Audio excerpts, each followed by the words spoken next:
وايه هي الصعوبات اللي بتواجهها؟ طبعا هو بمنتهى البساطه، هو الاتحاد ده يعني ده اتحاد دي آلية تنفيذ مش سهله يعني. بس اه. طبعا هو احنا لينا طبعا خطه انقاذ زي ما قالت الاستاذه مياده، وخطه على المدى القصير وخطه على المدى البعيد. خطه الانقاذ دي تحت منها 3 ملفات، في ملف اسمه ملف المبادرات، وفي ملف اسمه ملف التوعيه، وفي ملف اسمه ملف الامن والفساد. تمام. امم. ملف المبادرات ده تحت منه 192 مبادره. مبادره بتعادل 192 مشروع قومي.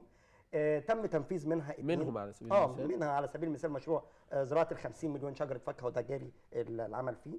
وفي مشروع اللي هو او مبادره دعم السياحه الداخليه. تمام. وفي مبادره قادمه ان شاء الله اللي هي مبادره ال 10 مليون بيت صحي. تمام. طبعا عشان خاطر انا اشتغل الكلام دوت، او عشان خاطر اعمل حاجه زي كده، لازم يكون في اليات لهذا الاتحاد. اليات هذا الاتحاد اليات تنفيذ. اليات تنفيذ. ايوه. او ادوات تنفيذ. تمام.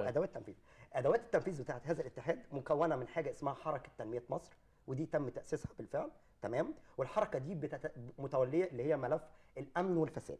الامن والفساد، ودي بترصد الامن. ايه مقصودك ان هي متوليه ملف الامن والفساد؟ ملف الامن والفساد ان هي بترصد كافه المشاكل اللي بتعوق العمليه التنمويه في مصر.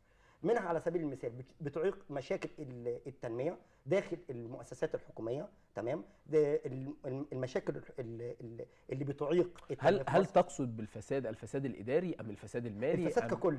الفساد ككل. تمام. ليه؟ لان النهارده حضرتك انا عندي من ضمن اليات الحركه، احنا بنقول في ادوات من ضمن اليات الحركه ان هي بتعمل ايه بقى؟ بتعمل كل 100 انذار، بتعمل انذارات ان في المشكله دي في كارثه معينه.